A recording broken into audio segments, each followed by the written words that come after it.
What's going on, guys? It's your boy C Lemons back again with the hacks. Have you ever wondered why military recruiting is one of the most common professions linked to burnout and diminished well-being? Like many service members who pursue career progression, I too thought this was the perfect opportunity for that on paper. I mean, just look at the perks you get. Extra pay as a recruiter, your own vehicle, helping people, and working your own schedule. But that is not what it seems. And this is not what you get. And the quotas and expectations that are required in recruiting do not meet the reality. I'm sure there are plenty of recruiters out there that would say that they enjoy their jobs and are stress-free. Stop the cap. On another episode of What Made You Join the Marine Corps? New house. What made you join the Marine Corps? They said I was gonna get to travel, and I ain't traveling nowhere but to a state of depression and alcoholism.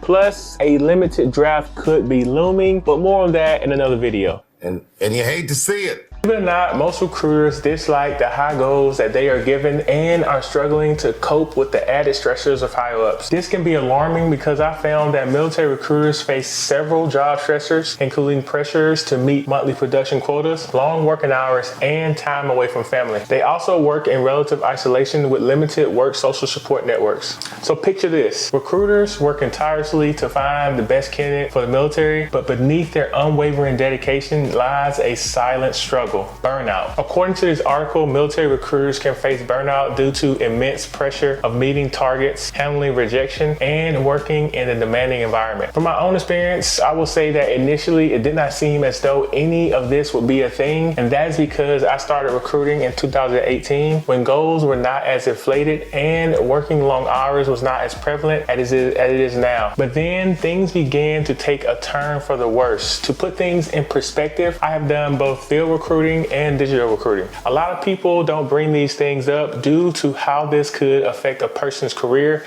but I want to be vulnerable for a moment and convey to you guys how recruiting affects service members and how it affected me as well. I want to dive into the different experiences and have you guys understand that some recruiters have a worse experience than me and some have a better one. So this is just an illustration. I also want to share at the end of the video what my predictions are for the future of recruiting and am probably one of the few to say these things out loud. Would you say that you would enjoy going to work every day if you knew no matter how many tasks or work was done, you would still have to work more hours? This is very common in recruiting and in the military in general, which is sometimes to be tasked with a job to be completed and promised that once you complete said tasks, you can go about your day and get whatever you had planned within your life complete. You know, the whole work-life balance. Ever heard of it? Hell no! And sometimes people don't realize that some military members go all out of their way trying to give their all to get tasks completed, because who doesn't like time off? But then end up staying the entire day or longer waiting for higher ups to look over their progress. Does this sound familiar? One thing that happened to me while recruiting was my fellow recruiters and I were told to make X number of phone calls, and once completed, we'll be good for the day and could leave. Keep in mind, most of these people have been called numerous times already, so we were essentially equivalent to those spam calls you get every day and proceed to tell them to go play in traffic. But on top of calling them, we have to email and text them as well, so we are basically spam calls on steroids.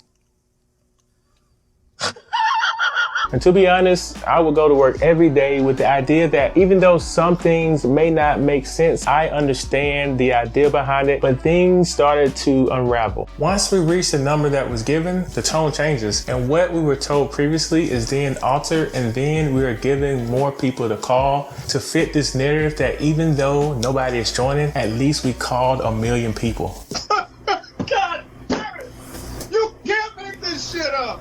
And the crazy part is a lot of recruiters were voicing their opinions about how this is affecting their mental health and how they were feeling. And there was a supervisor who said, no one cares about your mental health. And I was flabbergasted. And I knew right then that this was essentially how many higher ups feel, but don't want to convey it because of the optics of how it would make them look. And that is not even the worst part. We would have meetings about how we can make changes and what we thought should be implemented. They would write these things down and smile in your face like, you guys have given such great information. Then we would make schedules goals, make achievable goals, and learn new social media methods to implement these controls. And we even recorded a radio commercial just to have them tell us as time goes by that we are not using any of that and going with what we think is best. Emotional damage. After seeing all this, I was shocked and did not understand the point of having all these meetings and talking things out if we were not going to implement any of it. This much mental load and stress without a doubt leads to burnout and is further amplified when you are a field recruiter and must frequent the high schools for a primary market. If you ever thought that recruiters are openly welcome to high schools and that they don't face any backlash from schools, then you are wrong. High schools across the nation have grappled with the question of whether to allow military recruiters on their campuses. The potential benefits as outlined in this article include opportunities for career exploration, leadership development, and access to financial aid for college. However, the landscape is far from clear-cut. According to an article from Pathfinder, critics argue that high school students may lack the maturity to make informed decisions about enlisting, leading to potentially regrettable choices. Not to mention, some question the ethics of introducing recruitment in schools, raising concerns about potential pressure and the militarization of educational spaces. And lastly, there are debates over whether military recruiters disproportionately target students from marginalized communities with limited post-graduation options. To note, the crazy thing a lot of recruiting strategies fail to do is target high school audiences in the right way, as you can see with this. The U.S. Navy now turning to drag queen influencers to attract new recruits. Active duty yeoman second class Joshua Kelly doubles as drag queen Harpy Daniels and now is the face of the Navy's recruitment drive as a Furthermore, there are many things about the military that do not connect with the youth, such as the increasing number of suicides, being away from family, and risk of well-being that money or big enlistments just cannot overshadow. With all of these roadblocks in place, it is no wonder that recruiters are struggling to make an impact on high school students that they are driven so hard to pursue. When I was in school, in some cases, it felt that no matter how many students you talk to, lunchroom setups, or class presentations you do, there was not enough qualified foot traffic to come into the recruiter office to join. Keep in mind, our primary market is 17 to 21-year-old applicants with a focus on high school students. But how many high schoolers do you know that are just overjoyed to join the military and not go to college and can pass the ASVAB? Jesus Christ.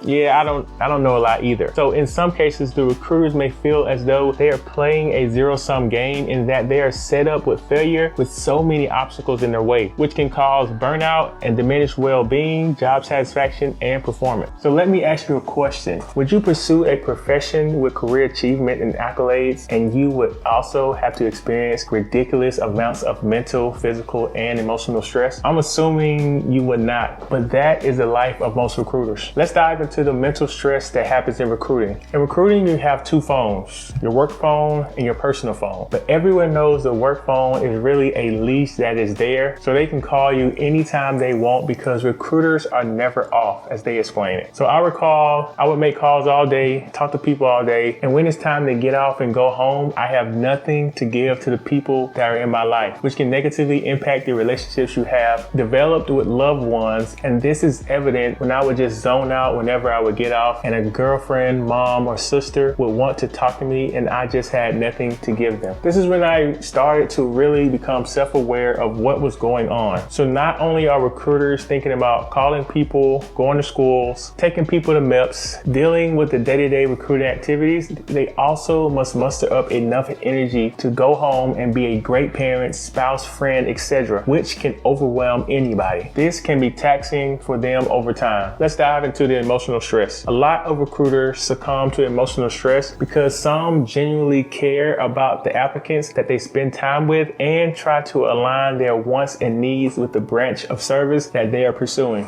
I remember I would feel bad if an applicant does not qualify for the career field that they want or gets disqualified for MEPS for something that they can't even control. And this can be hard to explain to an applicant because they put so much trust in you to lead them in the right direction and get them them things that were within their grasp, but something as little as a duck walk prevented them from joining. Furthermore, there is not enough training and coaching that a recruiter can receive to be able to deal with the things that are out of their control. Will still be faulted for when they go back to their station and update their superiors about what just happened. The stress of recruiting is unavoidable, for more controls must be in place in order to better teach recruiters how to deal with this. A review of U.S. Army recruiter research indicated that the personality tendencies of dominance, achievement, warm and outgoing, and confidence all showed some association with positive performance. This study aimed to see if certain personality traits were better at coping with stress than others, but being good at handling stress does not necessarily translate to productivity, which still leaves branches searching for keys to dealing with stress management and still having the output that they are looking for. The emotional journey of a military recruiter is a roller coaster. Celebrating the success of those who choose to serve brings immense fulfillment, while navigating rejection can be emotionally challenging. One of the things that stood out for me is that I believe that if I front loaded my career by pursuing all the hard billets or job initially, that I can chill on the back end, and that is not what happened at all. Because I was pushing myself so hard that I was able to see what was actually happening to me, and that I was slowly but surely burning myself out as time went by. Most of the high performers in the military burn out over time because nobody looks to the low performing service members to do more work. They just offload it to the high performers because they know they are dependable and that they take their evaluation seriously enough to overwork themselves in the long run. In my opinion, the military seems to be trending toward a state where people are becoming more empowered, and they will not just do what they're told just because someone higher up told them to do when the command is not from a place of competency. This in turn will force the branches to take a hard look at the higher ups to ensure that they have the best in mind for their subordinates. This change may not happen in the next coming years, but trust and believe that there is a shakeup coming. As we conclude this thought-provoking conversation, we encourage you to form your own opinions based on the information provided in the article, my insights and opinions today. And if you found this video entertaining or enlightening and have made it this far, go ahead and hit that like button. Share with others seeking to understand this complex topic. See you next time, and as always, stay tuned for some more